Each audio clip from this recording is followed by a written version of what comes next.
My name is Agnes, and I'm 62 years old. He mocked my accent in front of the whole class, turned my voice into his favorite joke. 40 years later, that same voice became the one thing he can't escape. Because now, it's hidden inside his favorite movie. I've spent most of my life trying to forget one sound. The way Ethan Harper twisted my words into a joke when we were 16. My English was careful but colored by the rhythm of my mother's tongue, soft vowels, a rolling the kind that carried home in every sentence. Ethan made it his sport to repeat everything I said, louder, sharper, and crueler, until the whole class laughed.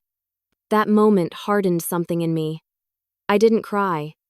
I smiled, though my face trembled, and I swore that one day, he'd listen when I spoke really listen. It's strange, the things that stay with you. A single mocking word can turn into a compass. Mine pointed toward improvement, success, and dignity. I studied, relentlessly, buried myself in books, and pushed past the shame. Over the years, I learned to code switch, to smooth my edges for corporate rooms that preferred their English polished flat. But when I was alone, I still spoke in my mother's accent. It was my truth, the sound of the woman I used to be before laughter broke her. Life carried me far from that small Midwestern town. I built a quiet life in Seattle, working in audio production, sound editing, voice restoration, film post-production. I built a career out of listening, maybe because I'd spent my youth unheard. For a long time, revenge was just a fantasy, I whispered to the wind. But time has a funny way of circling back, and one winter afternoon, I saw Ethan's name again, not on social media, but in the credits of a short film streaming on a popular platform. He'd become a small-time filmmaker, clinging to nostalgia projects that mirrored the 80 Seconds high school world where he once reigned. I watched a clip out, of curiosity. And there it was, the same smug tone, the same voice that had once humiliated me, now preserved in digital permanence. The years had deepened his pitch, but the arrogance, untouched.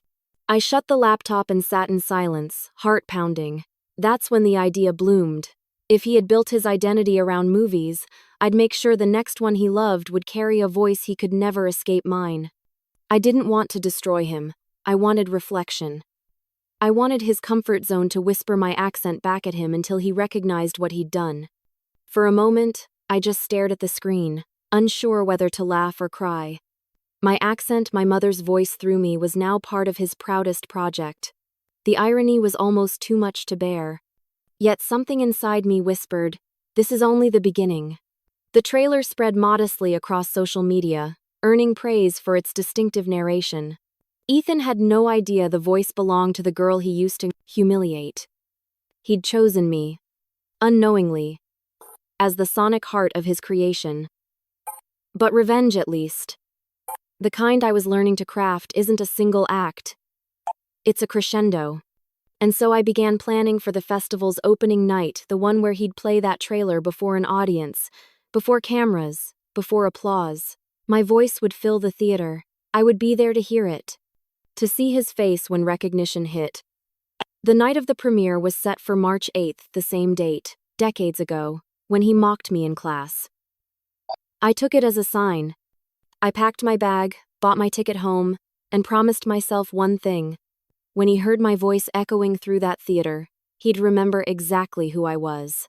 When the plane landed in my old hometown, I felt an ache I hadn't expected. The air was sharper here, colder somehow, as if the years hadn't melted the bitterness that lived in its corners. I hadn't been back in over 30 years. The bus from the airport passed the prim brick buildings I once walked past with my head bowed, afraid that my accent might slip out at the wrong time. But now I walked taller, my hair silver and my heart anchored in something stronger than pride. Revenge can make a person small if they chase it with fire. I wasn't here for fire. I was here for symmetry. The main street hadn't changed much. The same diner still stood at the corner. The movie theater still boasting its old neon sign, now refurbished with LED letters spelling out Harper Film Festival, March 8th. His name glowing above the marquee felt surreal. I stood across the street, watching it flicker. A group of young people passed by laughing, their voices echoing against the glass. I wondered if any of them had ever felt that sting of being othered, of being turned into a punchline for something as innocent as the way you spoke. Maybe one of them would sit in that theater soon and hear my voice. Maybe it would mean something more than revenge to them. I checked into a small inn near the lake, the kind of place with floral wallpaper and a caretaker who asked too many polite questions. I told her I was in town for the festival, which was technically true. That evening, I walked to the community center where volunteers were setting up banners. Ethan's face was printed on the flyers, founder and director. He hadn't changed much, only softened by age and the kind of confidence that comes from never being held accountable. His grin was the same. Seeing it made my stomach turn, but I steadied myself. The plan wasn't about him seeing me, not yet. It was about him hearing me. Inside the hall, a woman in her 50s was taping programs to the seats. When she turned and saw me, her expression shifted into surprised recognition. Agnes? Agnes Morales? It took me a second to place her, but then the memories aligned. It was Sophia, the one classmate who had tried to defend me back in that classroom, the one who'd whispered, "Ignore him," when Ethan mimicked my accent. We hugged, awkwardly at first, then with genuine warmth. She looked at me with a mix of amazement and disbelief. "I saw your name on the volunteer list," she said. "I didn't think it could really be you." We sat on the edge of the stage, talking quietly as volunteers worked around us. I told her the broad strokes that I lived in Seattle, worked in sound, and had recently come across Ethan's festival. She filled in the town gossip. How Ethan never really left. How he turned nostalgia into art. How he'd built this entire event around himself. Then she said softly, "He still brags about high school. About how funny he was. He doesn't even remember what he said to people." I felt the old ache rise, but I smiled instead. Then maybe it's time he remembered. Sophia studied my face, and something in her expression shifted from curiosity to concern. "Agnes, what are you planning?" I told her only part of the truth, that I'd done some voice work for one of his trailers. She laughed. "You? That's incredible. I bet he has no idea." When I left the center, the sun was setting. The streetlights reflected on the lake like spilled coins, and I felt my nerves begin to hum. That night in my hotel room, I opened my laptop and queued up the trailer again. My voice filled the quiet space. It wasn't revenge that I heard anymore. It was reclamation. I adjusted the sound levels, amplifying the richness of my accent the way my mother used to sound when she read to me. I wanted every word to glide through that theater like a confession he didn't know he was making. The next day, I walked through my old neighborhood. The houses were smaller than I remembered, the trees taller. I passed my old high school and stood at the gate for a long time, watching students spill out, laughing and chattering, their phones glowing in their hands. I imagined my younger self walking among them, terrified of making a mistake, terrified of standing out. I wished I could tell her that one day, her voice would be the instrument of her freedom. That one day, the sound she tried to hide would be celebrated. Back at the inn, I received an email from Ethan's assistant confirming the festival schedule. My trailer would open the event right after his welcome speech.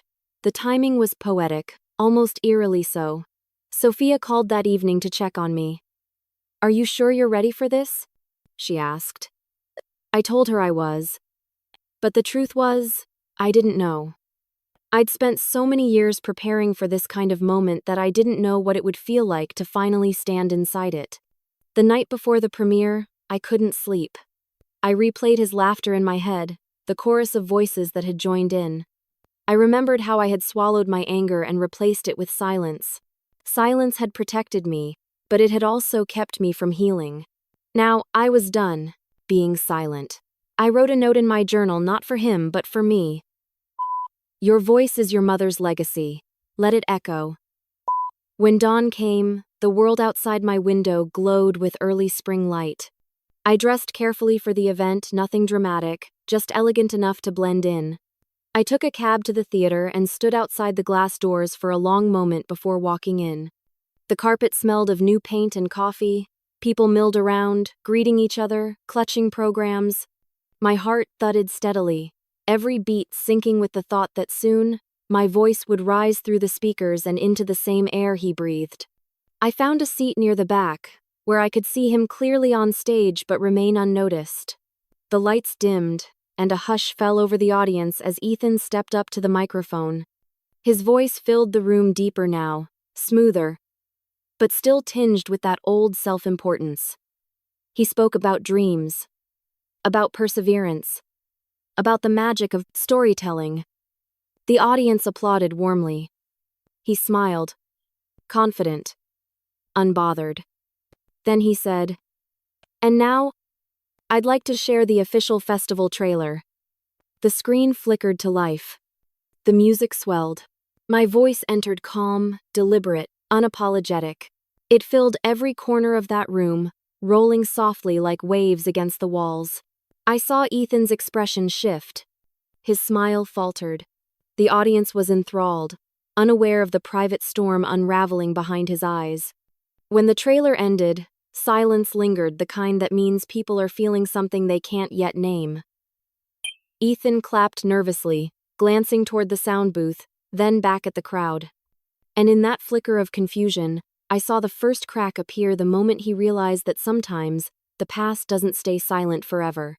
The hometown return after decades felt like entering a museum of old wounds, each corner displaying a memory I thought I'd buried for good.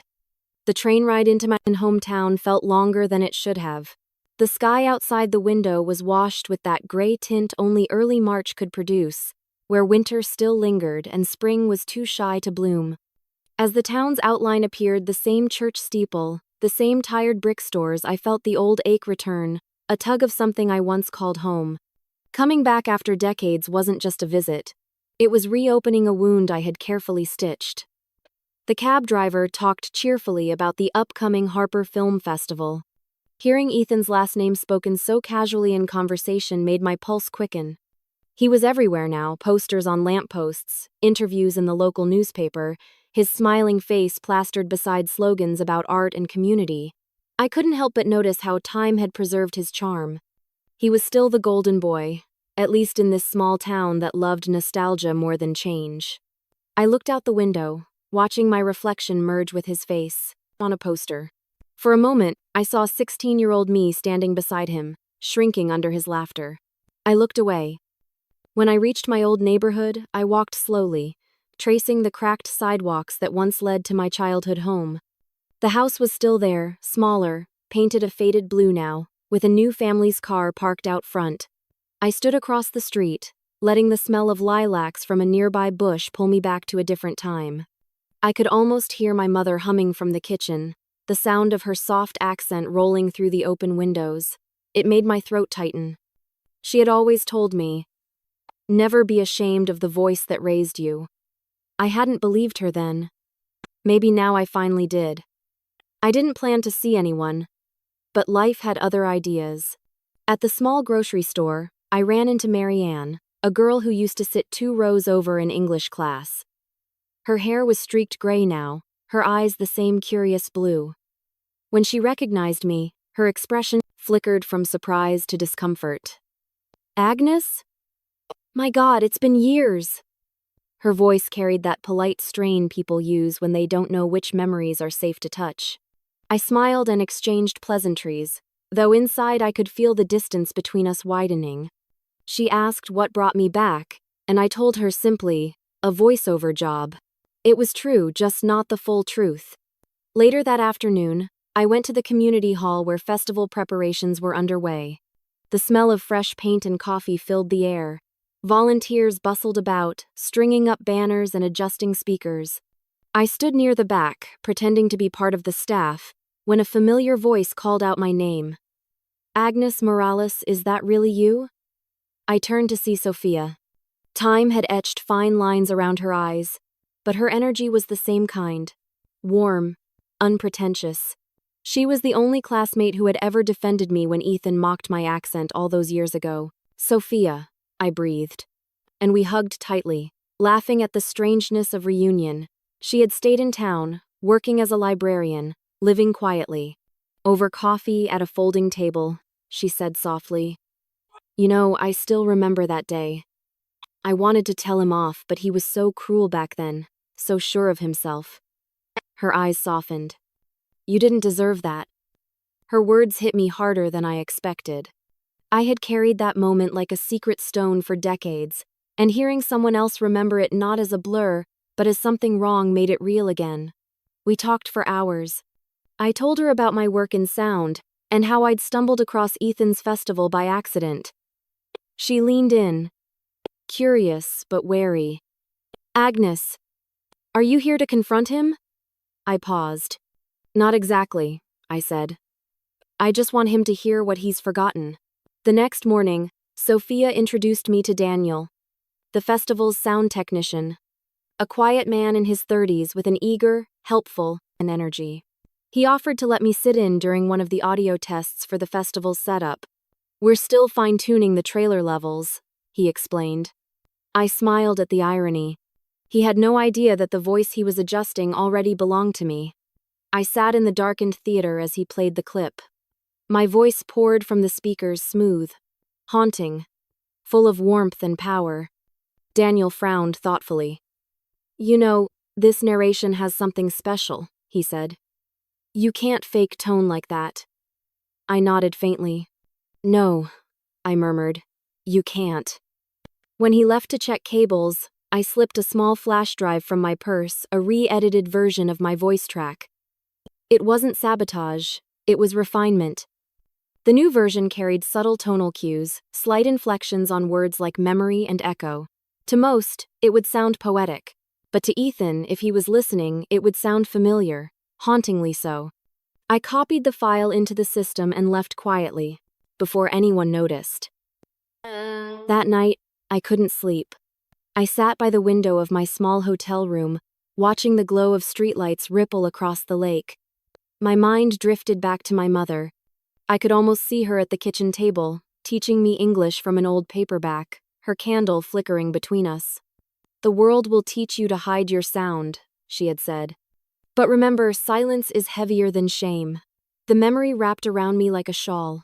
I whispered aloud in her accent. I'm not hiding anymore. The following afternoon, Sophia called in excitement. You won't believe this, she said. Ethan's decided to introduce the trailer himself on stage in person, right before it plays. I froze, gripping the phone tighter. I hadn't expected that. The plan had been for my voice to echo from the shadows, distant and untraceable. But now, he'd be standing there, just feet away, while my voice filled the theater. My pulse quickened with something between terror and exhilaration. Maybe this was better, more fitting. After all, he'd spent years talking over me. It was time he learned what it felt like to be quiet while I spoke. As I hung up, a strange calm settled over me. The pieces were in motion now. I didn't need to force anything. All I had to do was show up, sit quietly, and let sound do what it always does, travel, linger, and echo back to its source. The stage was set. That evening, I walked past the theater and saw workers adjusting the marquee lights.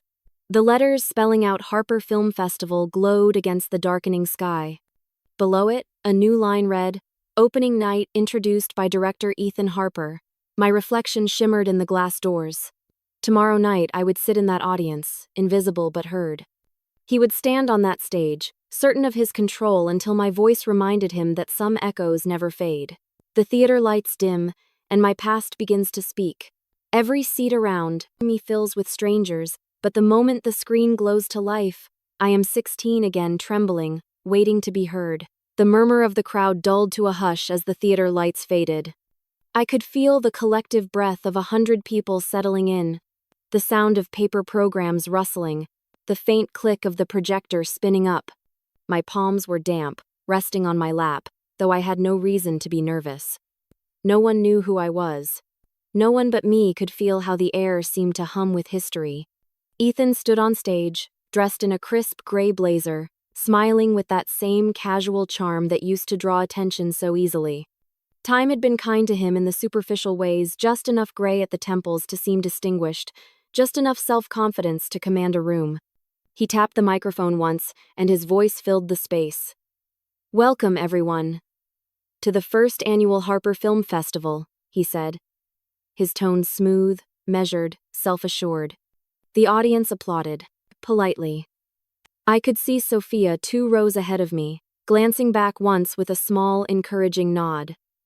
I gave her a faint smile, though my chest felt tight. Ethan spoke for a few minutes about creativity, about community, about how this festival was a dream he'd nurtured for years. He sounded rehearsed, but there was still something undeniably magnetic about him, the same easy authority that once made teenagers hang on his every word. When he reached the end of his speech, he lifted a small remote and said, "Before we begin tonight's screenings, I'd like to share the official festival trailer, a project that captures everything this event stands for." The screen lit up, the music began gentle strings, rising and falling, then my voice entered. It started soft, deliberate, unmistakable. The accent that had once been the source of laughter now filled the theater in rich, resonant tones. "Every story begins with a sound," I heard myself say. A voice carried, through time, shaped by memory, longing, and the courage to speak again. From the back of the room, I could see Ethan's silhouette stiffen slightly.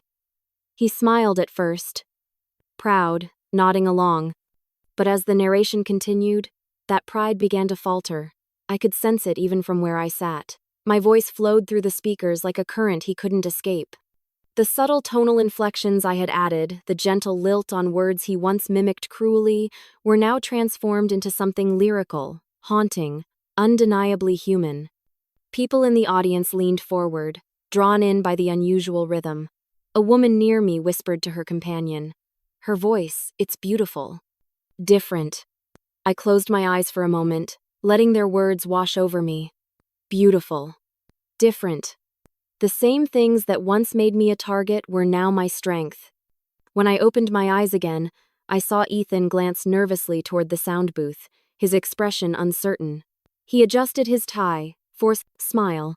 To everyone else, he looked composed, but I could tell the crack had begun. His hand twitched slightly as he clasped it behind his back. The screen glowed with images of the town, of familiar streets and faces, while my voice continued, wrapping the visuals in warmth and gravity. "The sound of a story," I said through the speakers, "can carry what memory forgets, the echoes of the past, reminding us that every voice deserves to be heard." The applause when the trailer ended was polite, even admiring. But Ethan didn't clap right away. He hesitated, then joined in with a delayed, awkward rhythm. His smile looked strained now, thin and uncertain. When he returned to the microphone, his usual confidence had faltered. "Well," he began, clearing his throat. That was a wonderful collaboration. The narrator, she's very talented." His tone stumbled.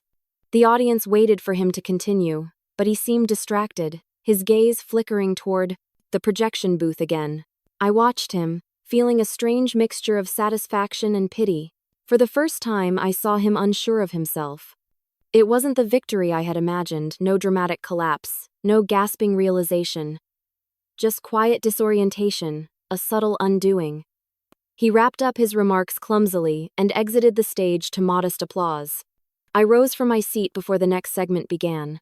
My heart was pounding, not from fear, but from adrenaline, the kind that comes when years of silence finally break. Sophia turned, seeing me slip out. She followed a few moments later, catching up with me in the dimly lit hallway. "Agnes," she whispered urgently, "what are you doing? You can't just leave." "I've heard enough," I said softly, pulling my coat tighter around me. "He doesn't know yet, but he's already heard me too." She looked at me, her brow furrowed. "If he figures it out, he might—" "I don't care," I interrupted gently. "I'm not here to humiliate him, Sophia. I just wanted him to feel what it's like to listen." Outside, the cold night air hit my face like a cleanse. I walked slowly across the parking lot, my heels clicking against the pavement. The glow of the marquee lights reflected on the wet asphalt Harper Film Festival, shining like a crown he no longer deserved. I paused beneath it, taking a deep breath.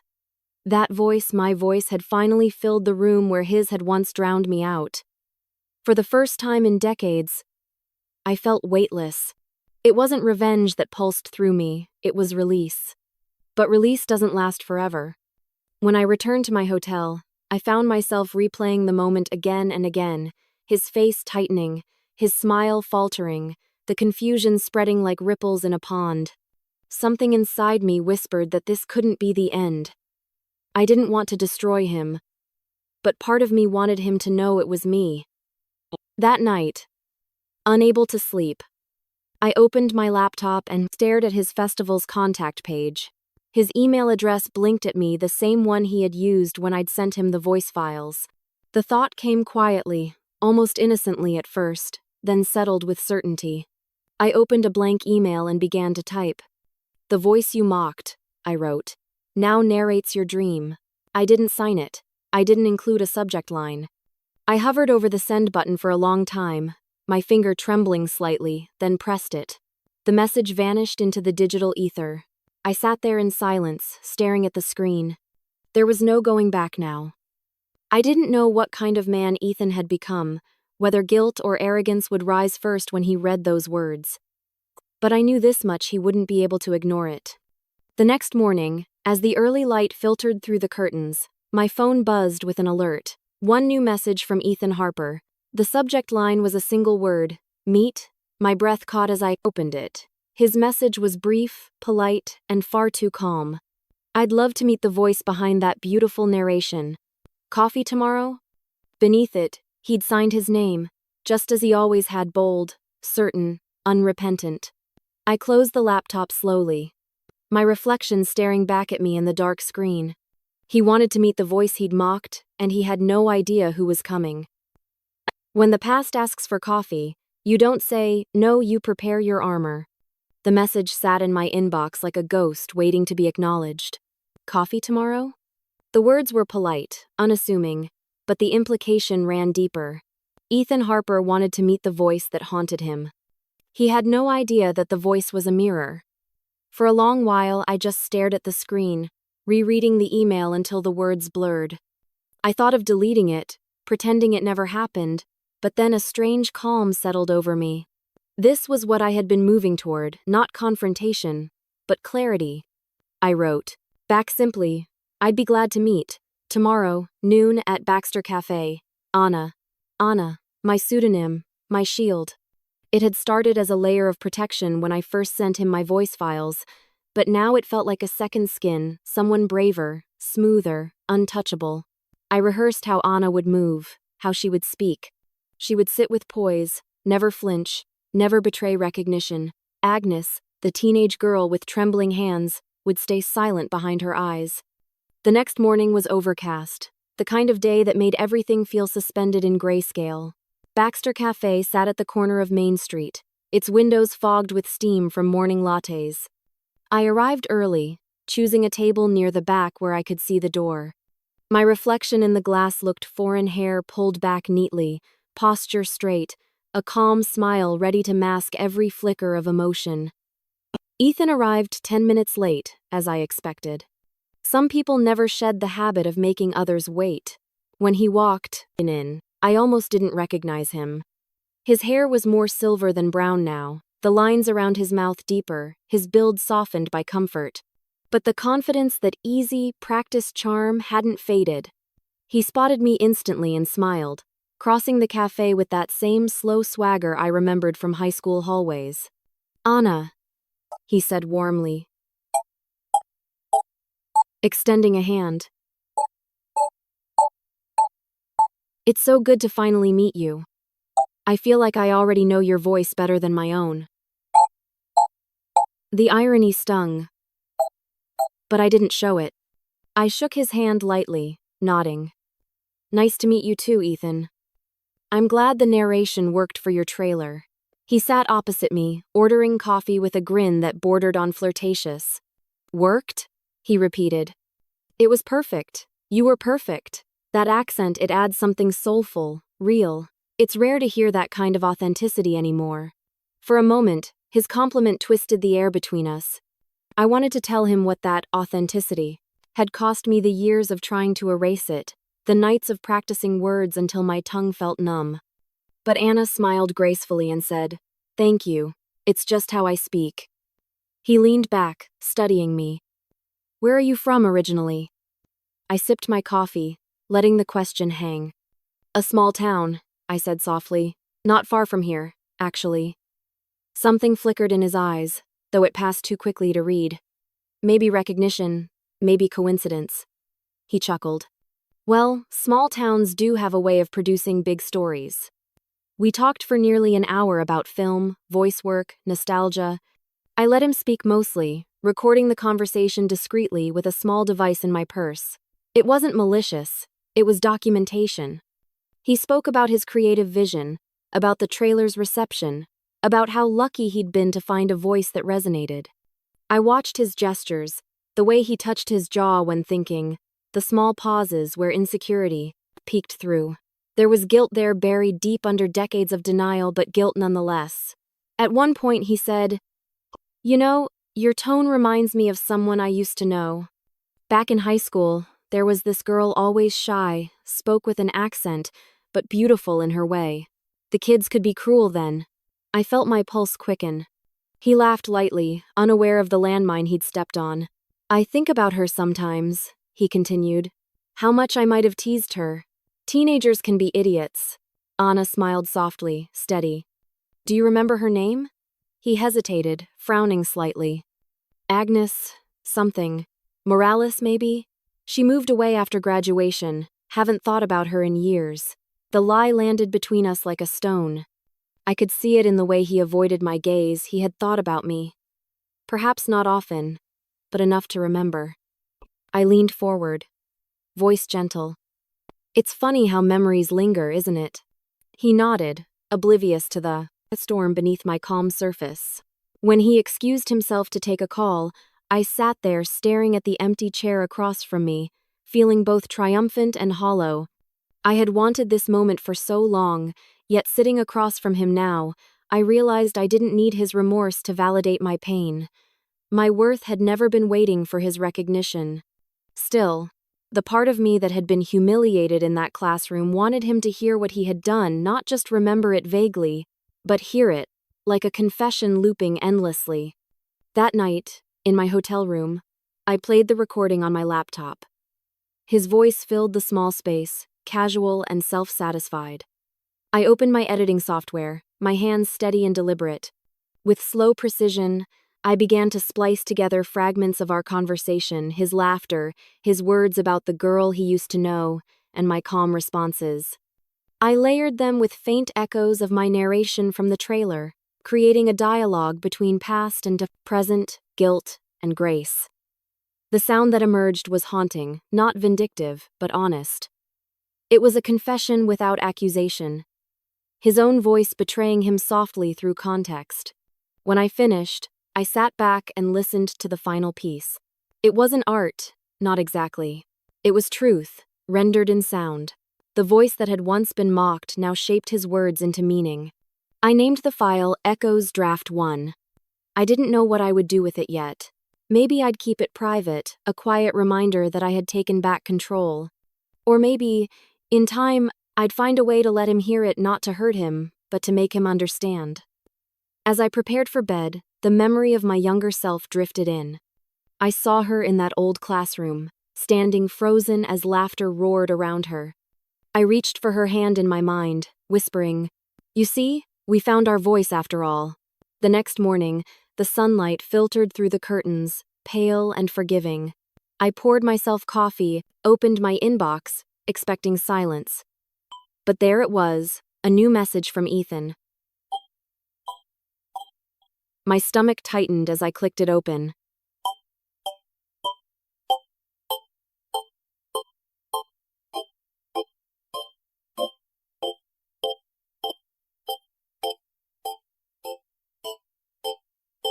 "I feel like I know you from somewhere. Have we met before?" I stared at the words, my heartbeat echoing in my ears. He was beginning to remember. The walls I'd built between Agnes and Anna were starting to thin. The past, it seemed, wasn't finished speaking yet. Secrets sound louder in headphones, especially when they carry the truth you've waited a lifetime to tell. After Ethan's email, I couldn't sleep for nights. His words replayed in my mind like a persistent hum. I feel like I know you from somewhere. Each time I read them, I felt both exposed and strangely vindicated. Maybe I had wanted him to recognize me all along, to force him to listen and remember without my having to say a word. But the line between justice and obsession was beginning to blur, and I knew I needed to take back control of the story before it consumed me. So, I turned to what had always saved me sound. For days, I locked myself in the small studio space I'd rented near the lake. The walls were padded, the room sealed from the outside world. Here, I was not Agnes or Anna. I was just a woman shaping silence into truth. On the desk before me sat my laptop, a soundboard, a pair of noise-canceling headphones, and a hard drive full of Ethan's voice recordings. Every file I had ever exchanged with him, interviews, trailer drafts, voice memos, was there. I played them one by one, listening closely, not for his words but for the emotion hidden between them. The arrogance was still there, but there were moments tiny, fleeting when something else slipped through. Doubt, hesitation, maybe even regret. That was what I needed. That was what I could use. I began layering audio fragments, stitching them together into something new, something unrecognizable but deeply personal. I wove his recent praise of my voice into his old mocking laughter, which I had reconstructed from memory using actors' recordings. It wasn't meant to be literal. It was meant to sound like a dream, half real, half remembered. My own voice threaded through it all like a ribbon of light and shadow.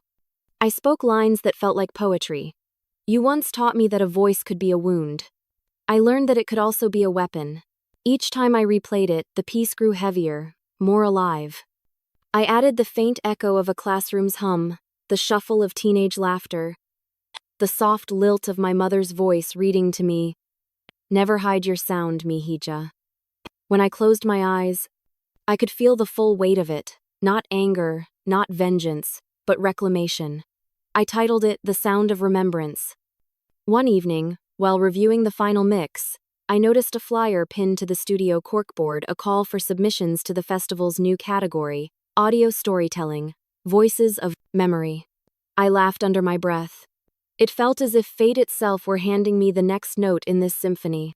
Without hesitation, I filled out the form under my pseudonym, Anna.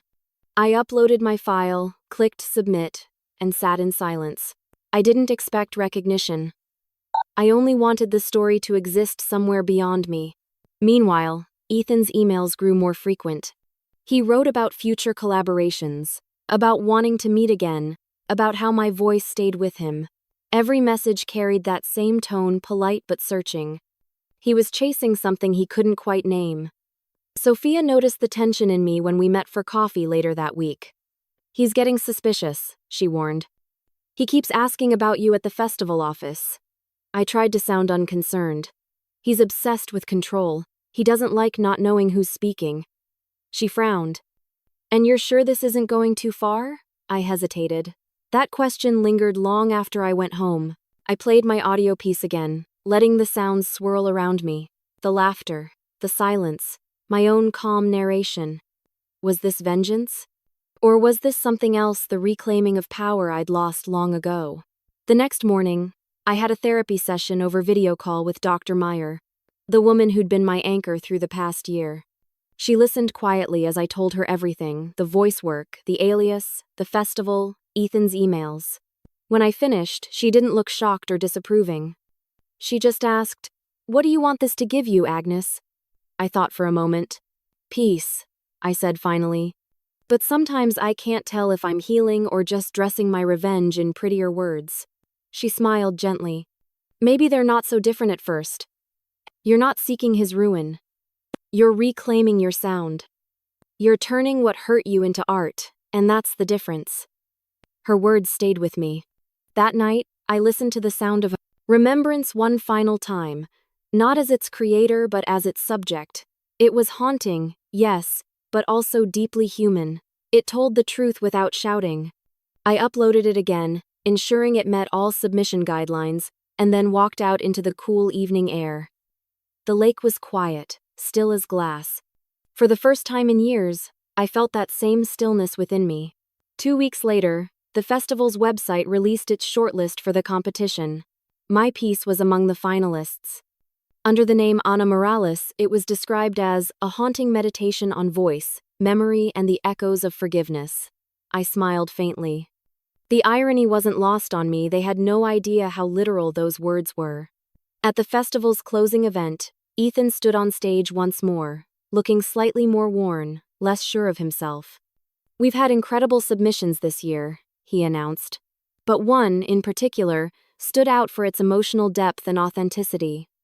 My heart thudded as he continued.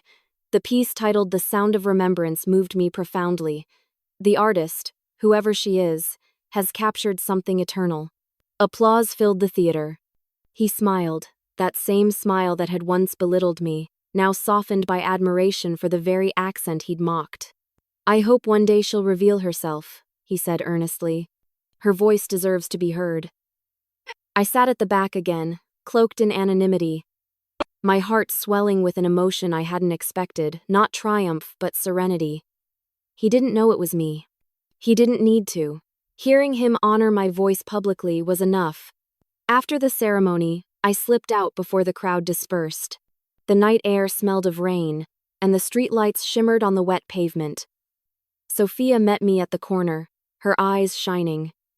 "He loved it," she said. "You did it."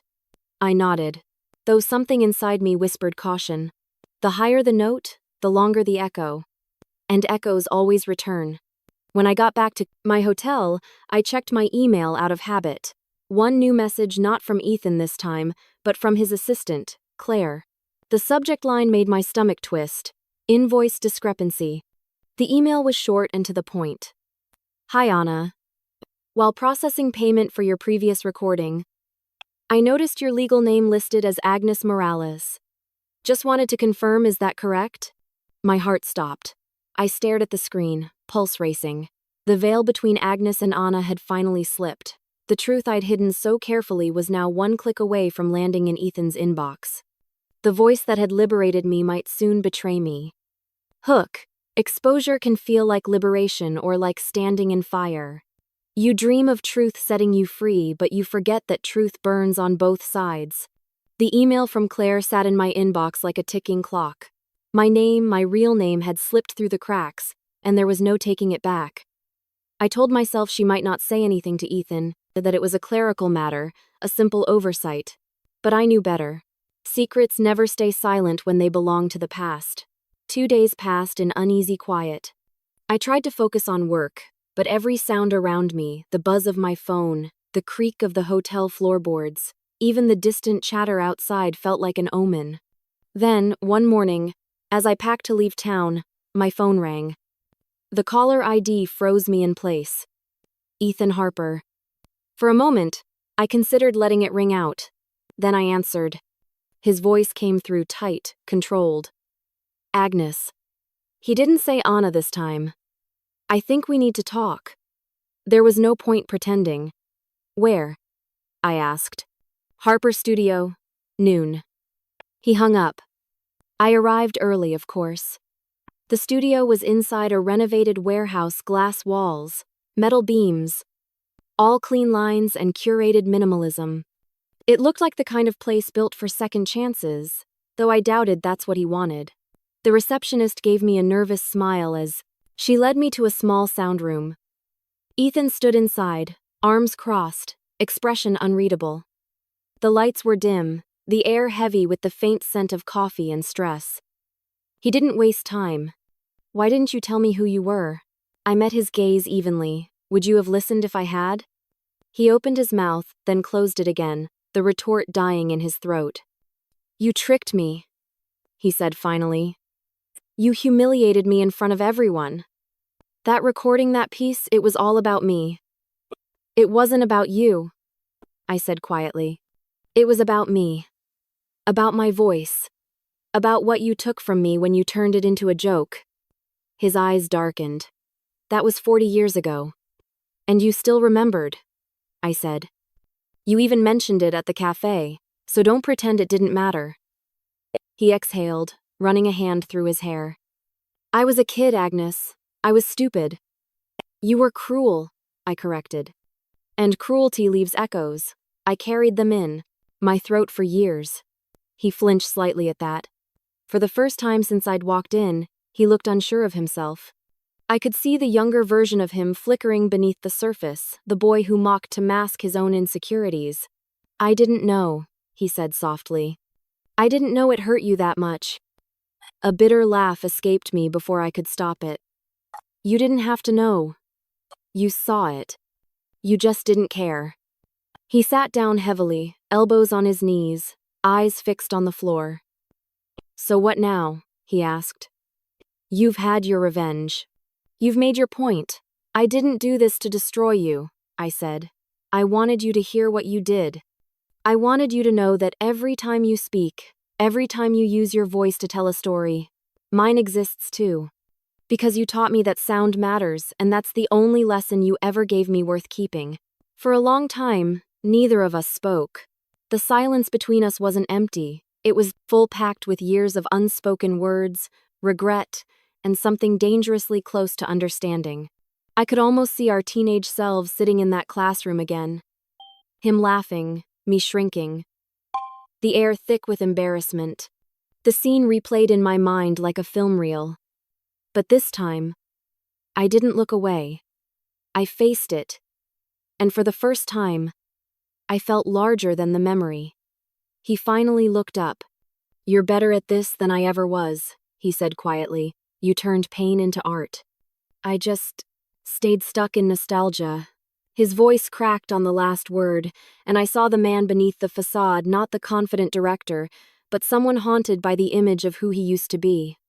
I should have felt triumphant, but instead, I felt something else, pity, maybe, or the faint ache of shared history.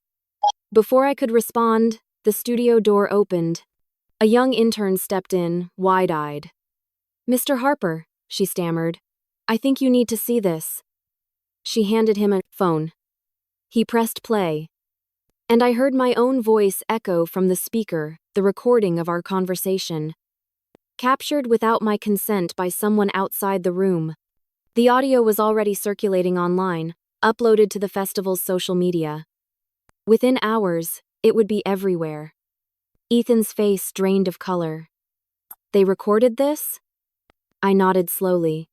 The world was always going to hear the truth, I said. Maybe it's better this way.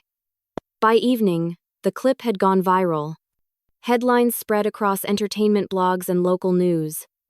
Filmmaker, confronted by former classmate, a story of mockery and redemption.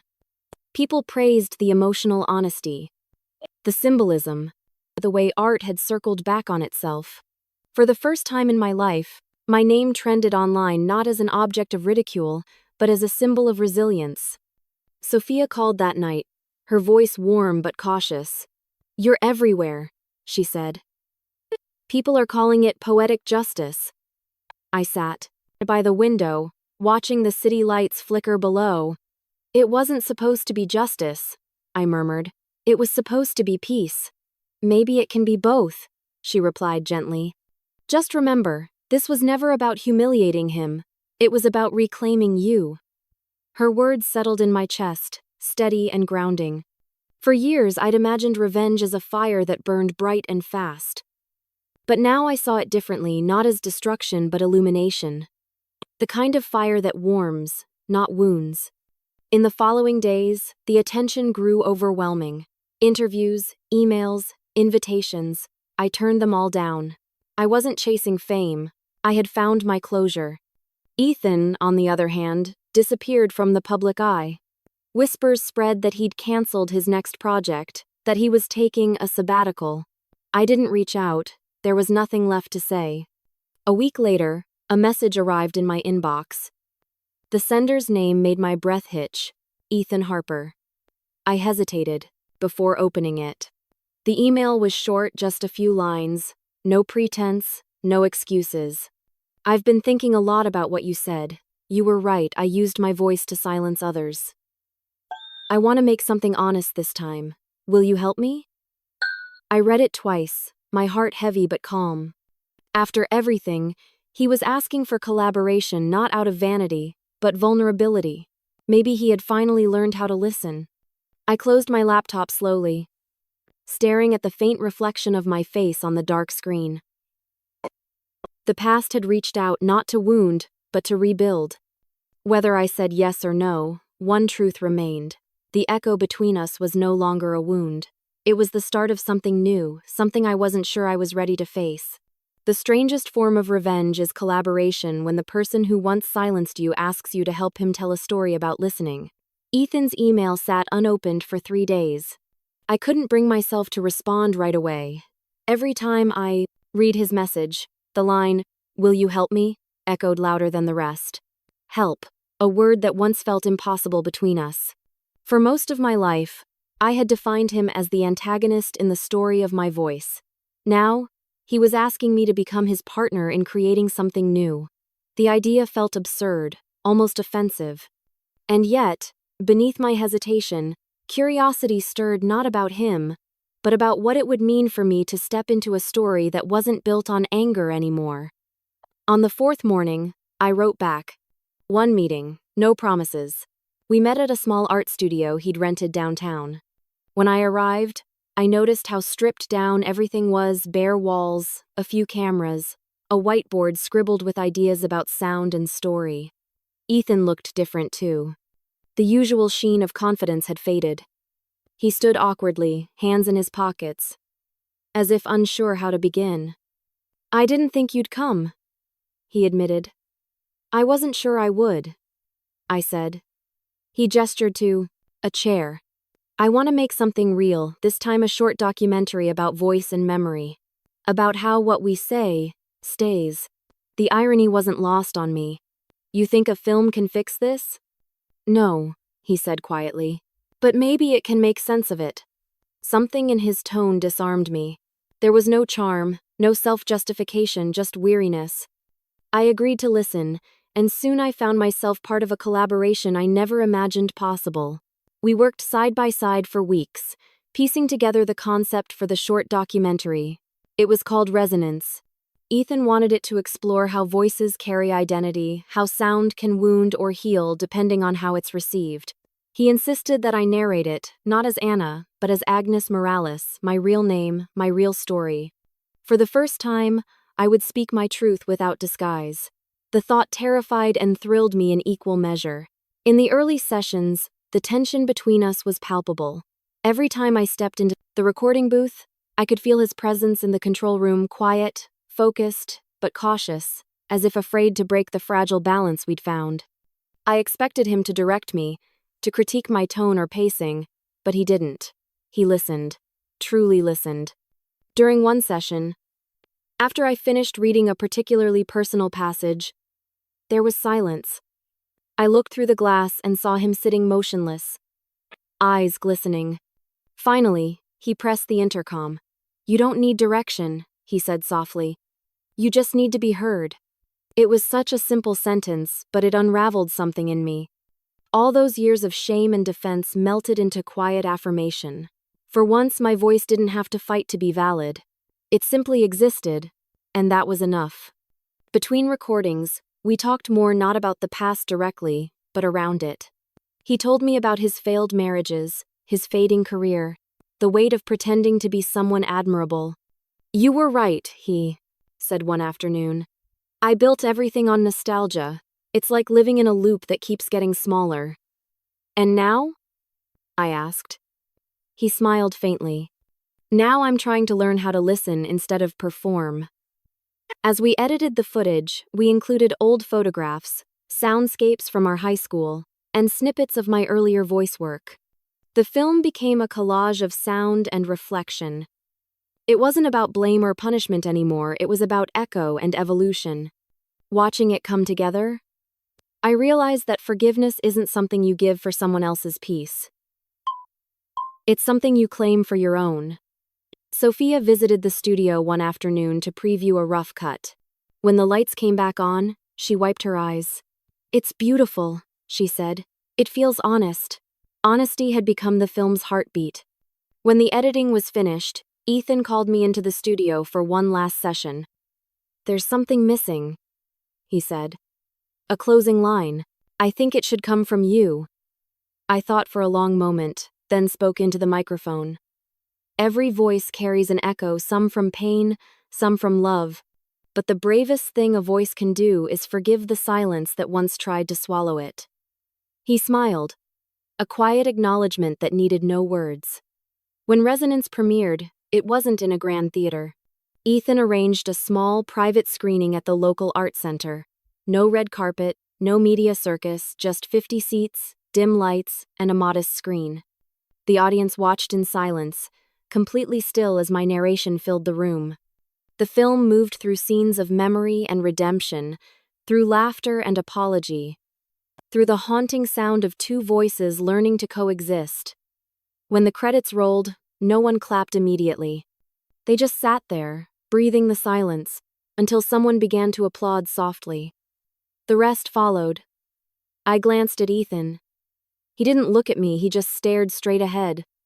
Eyes, glassy, a faint smile tracing his face. For once, it wasn't about him being seen, it was about him seeing. Later, as people mingled and offered quiet congratulations, he approached me. "Thank you," he said simply. "Not for forgiving me, I don't deserve that, but for giving the story a voice." I nodded. "You gave it ears," I replied. The following week, Resonance was shared online. It didn't go viral like our confrontation had, but it found an audience small, steady, deeply moved. Viewers from across the country sent messages about how it reminded them of their own buried stories, their own accents, their own wounds.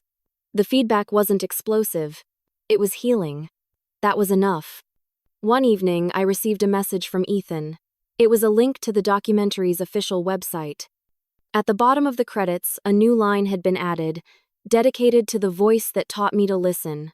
For a long time, I sat there in the glow of my computer screen, staring at those words. They didn't feel like redemption or penance. They felt like closure, quiet, final, true. I sent him a brief reply, then keep listening. Life began to settle again. I returned to my freelance projects, grateful for the calm. The festival had ended, the online chatter faded, and my story, our story, became one more ripple in the ocean of other people's lives. But echoes have a way of returning when you least expect them. A month later, as I finished mixing audio for a small indie project, an unfamiliar email arrived in my inbox. The sender was a representative from a global streaming platform. The message was short but staggering. "We recently saw your work in Resonance. We'd like to discuss featuring your voice in an upcoming historical film. Your narration carries authenticity we've been searching for." I leaned back in my chair, the hum of the studio equipment filling the silence. For the first time, the sound of my voice, my real, unfiltered voice, was no longer a reminder of pain. It was opportunity. It was recognition. And somewhere deep down, I knew that what began as revenge had transformed into something far greater, a legacy of sound that refused to fade. My voice finally traveled farther than his laughter ever could, a sound once ridiculed, now carried across screens and hearts around the world. When the email came from the streaming platform, I read it 3 times to be sure it was real. They wanted me to narrate a historical drama, a film about resilience and identity set during post-war Europe. The director, a quiet woman named Lene Sorensen, said she'd been moved by Resonance and wanted my authentic voice to guide her story. Her words lingered in my mind. For decades, I had been told to hide that authenticity, to iron it out for acceptance. Now it was being sought after. The project began quickly. I flew to Copenhagen to record the narration, a journey that felt both surreal and grounding.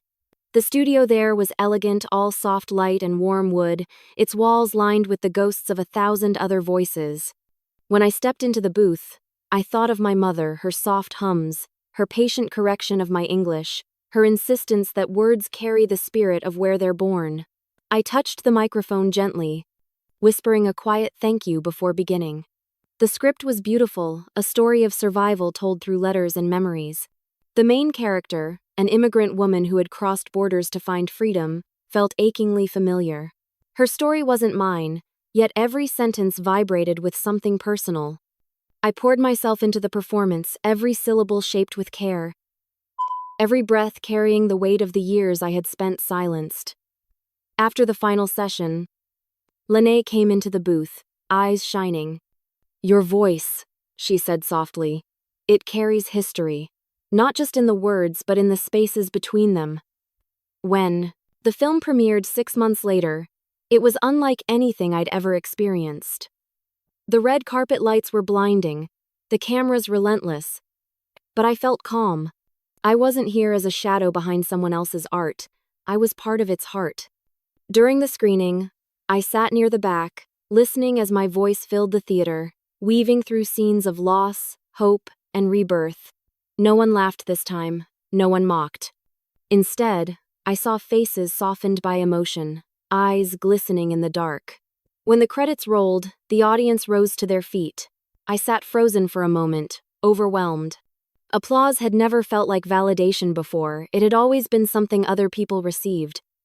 But this time, it wasn't applause for performance. It was applause for truth. The reviews were glowing. Critics called my narration soulful, achingly human, a voice that refuses to disappear. The film went on to win several awards and was nominated for an international honor. But what mattered most were the messages that began to flood my inbox. Women and men from all over the world wrote to me, sharing their stories of being mocked for their accents, their heritage, their difference. Some said hearing my voice gave them courage to speak freely again. Others simply said thank you. Each message felt like a ripple of healing I hadn't expected to send out. One night, after a long day of interviews, I received a small envelope at my hotel desk. The handwriting on the front was careful, unfamiliar.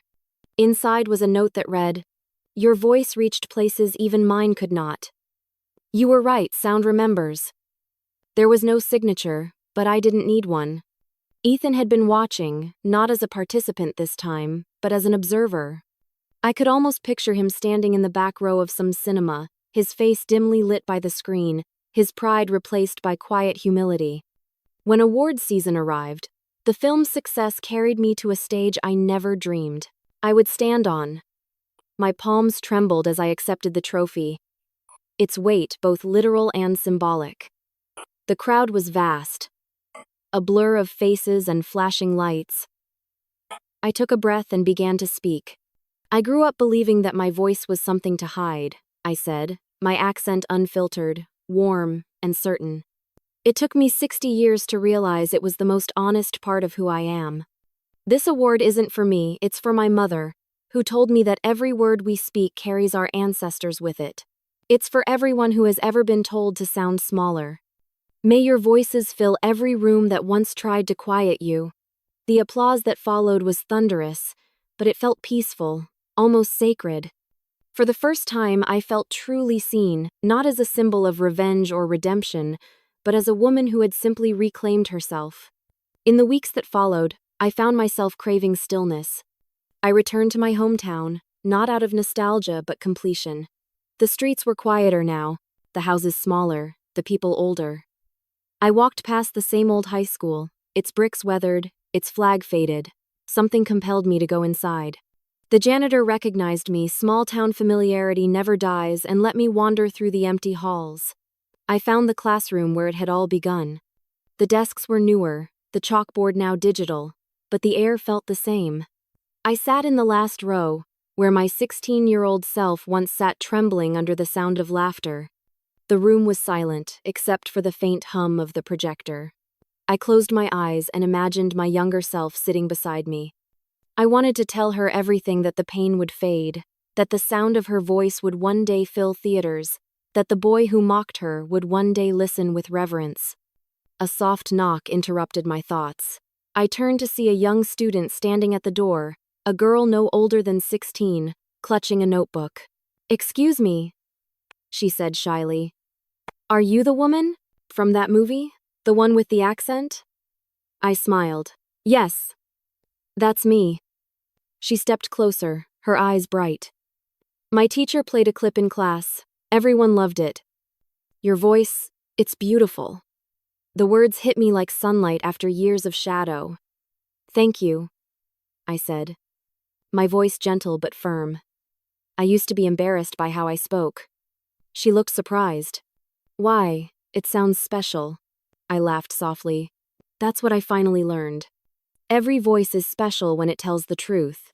We talked for a while about dreams, about art, about courage before she hurried off to her next class. I stayed a little longer, letting the silence settle around me. It no longer felt heavy. It felt earned. When I stepped outside, the afternoon light bathed the school in gold. I breathed deeply, feeling the air fill my lungs, my voice's origin, my story's ground. The cycle of shame that began here had finally ended. That evening, as I returned home, I found another envelope waiting on my doorstep. This one was different, heavier, older, handwritten in a familiar hand. The ink had smudged slightly, as if from a hesitant pause between words. My heart stuttered when I saw the name in the corner. It was from Ethan. No return address, no title, just my name written carefully across the front. I held it in my hands for a long time, the past and present balanced between my fingers, unsure whether to open it or let it remain sealed, like a sound finally fading into silence. Sometimes the echo of an apology can heal what words once broke because even the cruelest voices can soften when time teaches them how to listen. I sat at my kitchen table for a long time before I found the courage to open the letter. The envelope was worn, its edges softened from travel, the handwriting deliberate and uneven. It had been a year since the film premiere, a year since I last heard from Ethan. I had wondered, more than once, if our paths would ever cross again, but not like this. I traced my finger over the ink of my name, as though touching his hesitation through the paper, then slowly unfolded the pages inside. The letter began simply, "Agnes," he wrote. "I never expected you to read words from me again, but after everything, silence feels dishonest.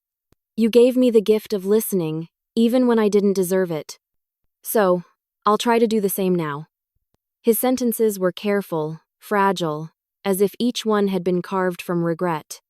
He wrote about high school, about the day he mocked me, the laughter that followed, and the years he spent pretending he'd forgotten.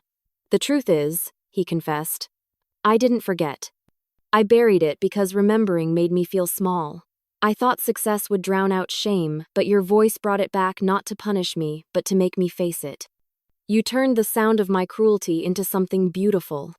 I can't erase what I did, but I hope my acknowledgement can be a quiet note of apology." I paused reading, my throat tight. The house was still, save for the slow hum of the refrigerator and the faint ticking of the clock. I could almost hear his voice between the lines, older now, steadier, worn with remorse. Further down, his words deepened. "I hear you everywhere now, not as a ghost, but as a compass. Every film I watch, every conversation I have, there's something in your tone that reminds me of what listening truly means. You were right, sound remembers. I used to think voices fade, but yours hasn't. It guides me, even when you're not there." By the end, my vision blurred. He wrote of his plans to step back from filmmaking, to work on smaller projects about truth and empathy. "If I've learned anything," he concluded, "it's that redemption doesn't come from being forgiven, it comes from changing the echo you leave behind. Thank you for changing mine." The letter ended there. No grand apology, no plea for absolution, just quiet understanding. I folded it carefully and set it on the table beside a framed photo of my mother. Her smile, gentle and knowing, seemed to glow in the soft light. For the first time in years, I felt no anger when I thought of Ethan, just gratitude that, in the end, he'd learned to listen. A few months later, the news came quietly. Ethan Harper had passed away unexpectedly from a heart condition. I found out through a brief article online, tucked between headlines about films and art events. There were tributes from colleagues, notes about his creative revival in recent years, and a quote from one of his interviews where he mentioned resonance. He'd called it the project that taught me to be human again. I sat in silence for a long time after reading it. Grief is a strange thing, it doesn't always come for the people you love. Sometimes it comes for the versions of people you once hated but who changed just enough for you to mourn what could have been. A year after his death, I decided to visit his grave. It was early spring, the kind of morning where the sky holds both light and melancholy. The cemetery was small, surrounded by willow trees, their branches swaying gently in the wind. I found his headstone near a quiet corner, simple and unadorned. Ethan Harper, 1959, 2023. Storyteller. I stood there for a while, unsure what to say.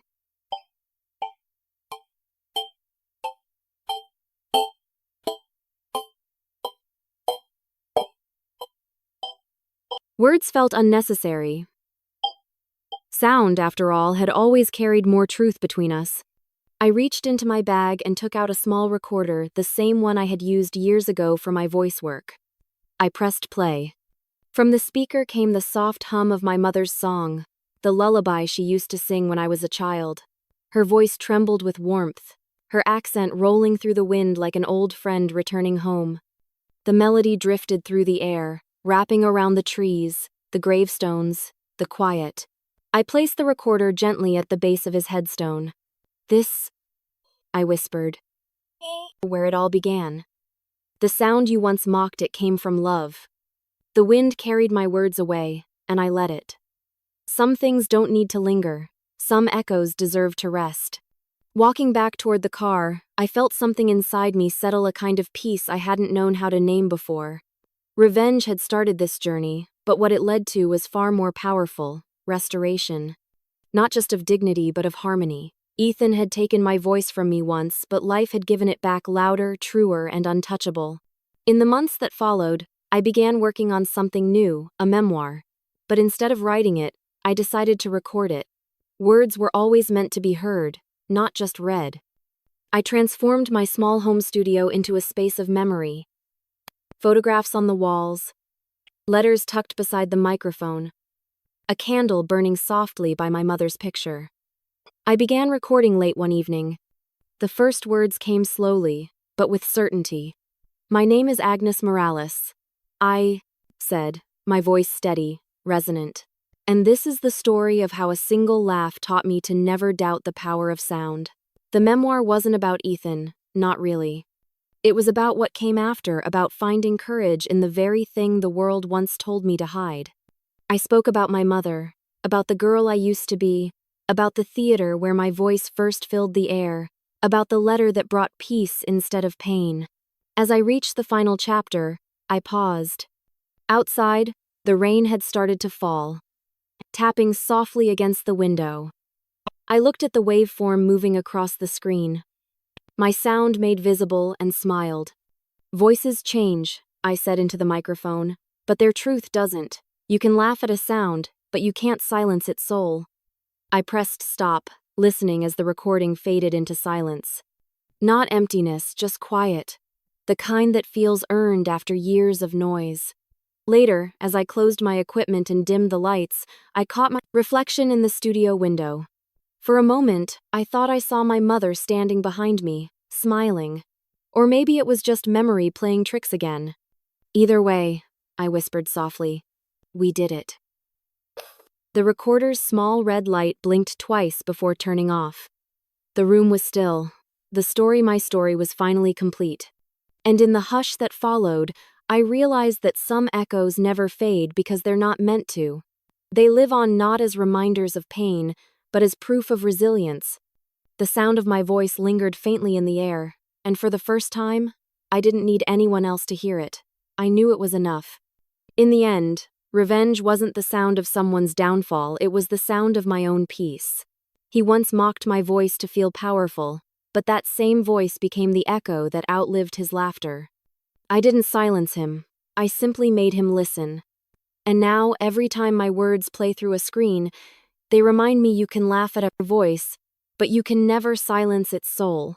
So, if my story touched something inside you, maybe a memory, maybe a wound that still echoes, don't keep it silent.